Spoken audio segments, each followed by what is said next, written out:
You're listening to my cousin DLils on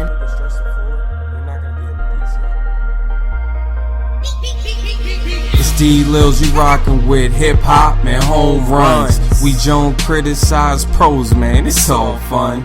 Urban media, yeah, we talking sports, debating issues, spitting game on and off the court. It's hip hop and home runs. Hip Hop and Home Runs.com.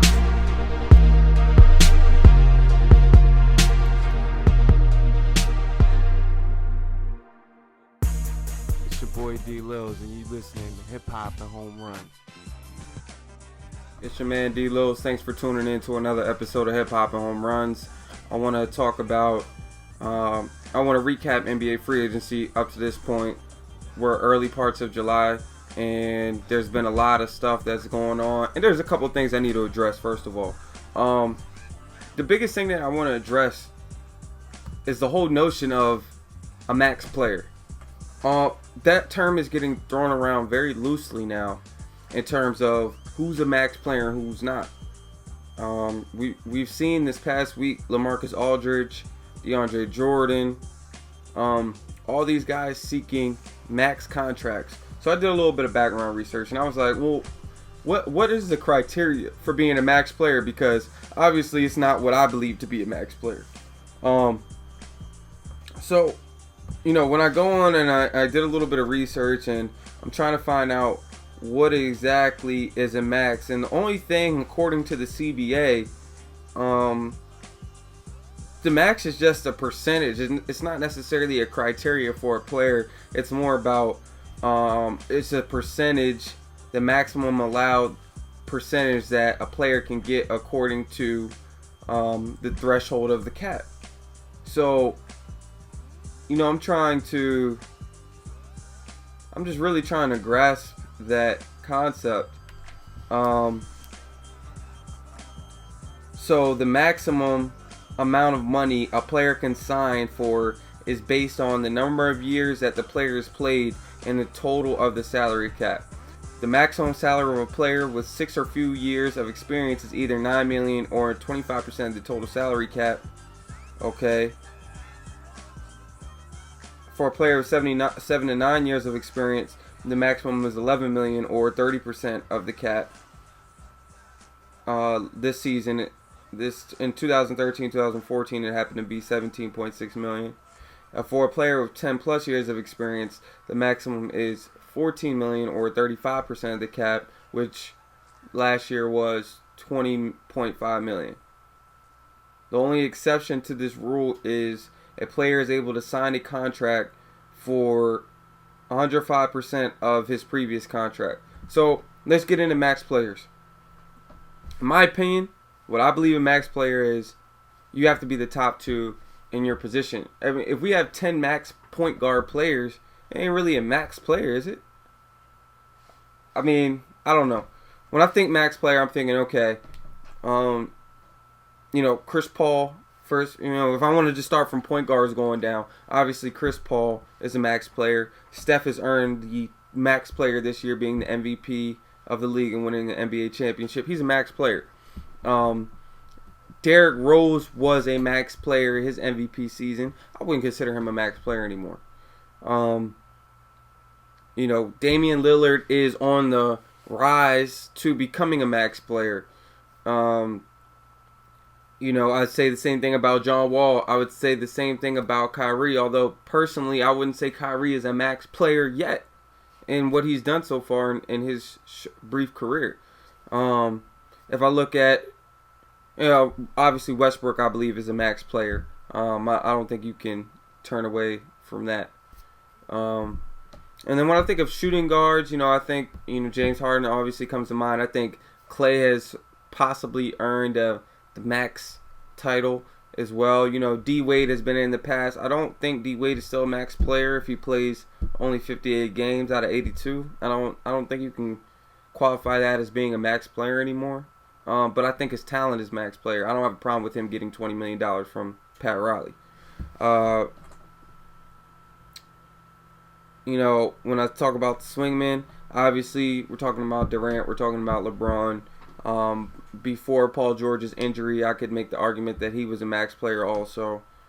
And then, when I move down to power forwards, I think, whether you want to classify Tim Duncan as power forward center, he's a max player in my eyes.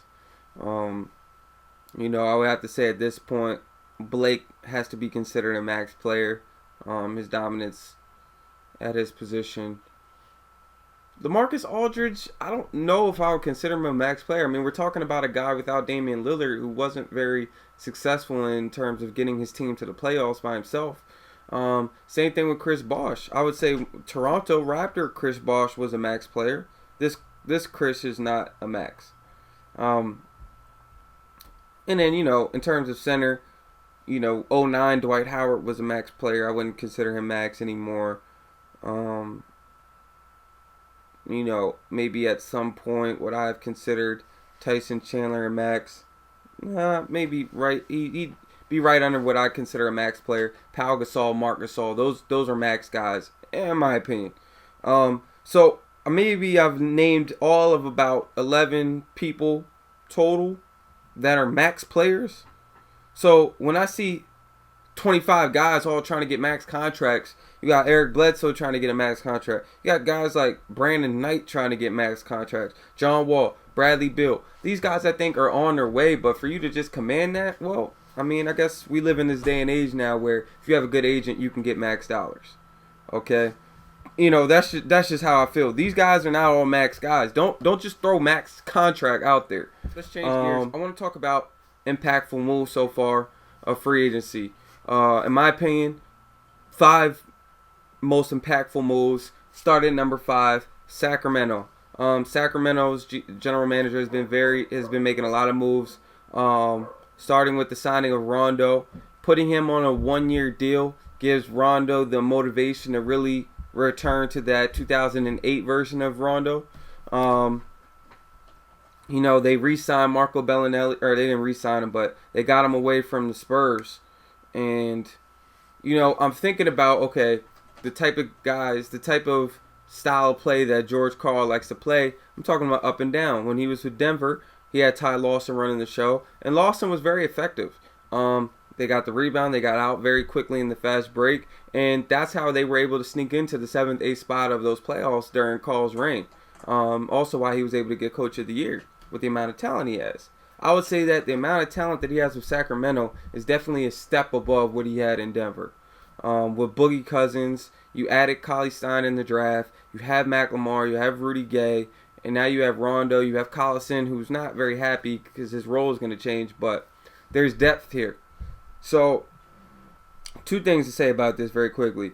With adding Willie Stein, with DeMarcus now, you now have someone who can take the load defensively off DeMarcus, who's going to purely just worry about being rim protection and rebounding. And DeMarcus can really solely try to polish and refine his game to being consistent low post scorer every time, and somebody who's just going to just outright dominate. I mean, DeMarcus should have the type of impact that Shaq had, between the years of 03 to 06.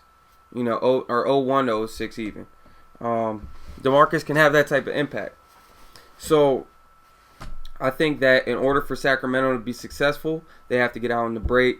Rondo, I think, will do a good job of feeding different people. My thing is, this team is going to struggle in half court because although they have a couple guys that can shoot the ball, Rudy, Marco, Bellinelli, etc., most of these guys are slashers and finishers of the rim. They don't really have any stretch guys. Rondo's not a shooter. McLemore's not a great shooter. They just traded away Nick Stauskas. So, from a shooting perspective, they don't really have a lot of long-range snipers. So this team is going to struggle in the half court, which you'll have to be a good half-court team in order to make it in the playoffs. That's where Boogie Cousins has to come in and be able to reliably pass in the ball on the block and count on 30 points from him every game. Okay, let's move on to number 4, most impactful move so far this summer. I'd have to say the Spurs signing LaMarcus and re-signing obviously Kawhi and Danny Green. What I see Popovich doing over here, he has his core together. Danny Green, Kawhi, LaMarcus, that's his core heading to the future. Tony Parker's not going anywhere, but at the same time, Tony Parker's getting up there in age. I believe he's 32, 33 possibly. And, he's just not able to give. He just doesn't have much left in the tank, really.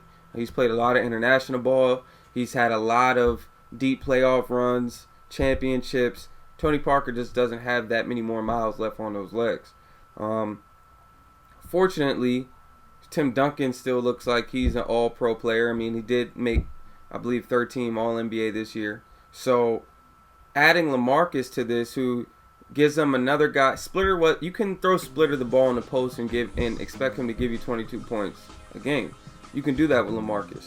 And I think that the way Popovich likes to rest his veterans, this will give the Spurs, give them the ability to finish higher in terms of Western Conference rankings without having to, always rest your guys as much as you do. You have somebody who can play consistently closer to 82 games. Number 3 most impactful move. Greg Monroe quietly signing with the Milwaukee Bucks. This is a very underrated move, and I'm going to tell you why. Jason Kidd has already proven in his short coaching career that the man knows what he's doing with coaching. Okay? You add Greg Monroe, who's not an ego guy. This is a guy who's a worker. He's going to give you 16 and 10. He's going to play hard. Not the greatest defensive player, not a rim protector, but he's going to be physical. And he's going to crash the boards. He's going to give you 10 boards a game. Okay? So, with that being said, you add him to a young mix. I'm talking about, these are all guys who just want to play together. They're not selfish. You have Jabari, who, a very unselfish player, great passer, can finish, good one-on-one scoring opportunities. You have Giannis Antetokounmpo, the Greek freak. He's somebody who's going to be able to run the floor, long, rangy, defensive, going to guard your other team's best wing player, and can still finish at the rim, slowly working on his offensive repertoire. You have Michael Carter-Williams, a former Offensive Rookie of the Year, who is not going to blow you away with athleticism and quickness and those type of physical attributes, but just as a heady guy who's going to make good decisions and not turn over the ball. Then you re-signed the 23-year-old Chris Middleton, who didn't show us too much offensively. I think he averaged around 13 points per game, but he has a high ceiling and a lot of room to grow in his game. And I'm excited just to see, with them adding Greg Monroe, if this team can really get some depth, they will finish in the top 3 in the East. I guarantee you that. And they're going to be the OKC of the East. Mark my words now. The Milwaukee Bucks will compete, at least for the Eastern Conference Finals in the next 2 years.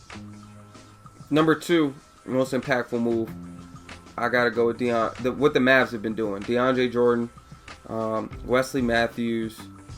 Okay. They lost Tyson Chandler to the Suns. That's not going to be a too bad a move for them, because having DeAndre is going to give you a little bit more than what Tyson can give you. Aside from the free throw shooting, I think DeAndre is going to be very motivated to show people that doesn't have to be a third guy. He can be the guy, but I don't think he's as dominant as he thinks he is. I don't see Shaq there. I don't see him overwhelming people. I just see somebody who's extremely athletically gifted, who can finish at the rim. But if you don't have a point guard to throw to him, you're going to have trouble. Chandler Parsons is a guy who can lead your offense, but he's not an excellent ball handler. So they got to still find that guy. Bringing in Wesley Matthews, great move. These are the type of guys that Rich Carlisle wants to win with.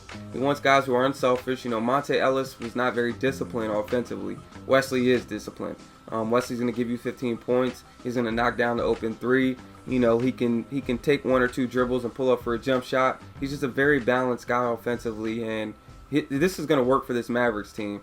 They just need that point guard. They need a defensive point guard who can pass the ball, and I think they'll be successful.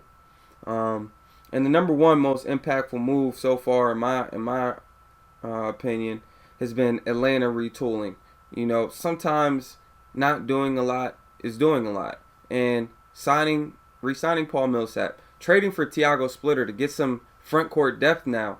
The Hawks have unfortunately had a lot of bad luck when it comes to injuries. And Now you're going to add Splitter to come off the bench behind Al Horford and behind Paul Millsap, who has NBA championship experience, has international flair to him. Great addition for them. Then you trade for Tim Hardaway, somebody who offensively you don't have to you can throw him the ball and he can give you 12 points just off the dribble. And I think he'll grow into being a reliable shooting guard in the league. You lost Amari Carroll, but Damari was only giving you 16 a game maybe. You can get that back with Tim Hardaway. So I think the moves that Atlanta did are going to be great, and they're going to end up really working out. And yeah, so we'll see. There's still a lot more moves left to be made, and I'll recap those on my next free agency episode. But until then, next week we got AFC North predictions. Tune in. It's DLils, hiphopandhomeruns.com.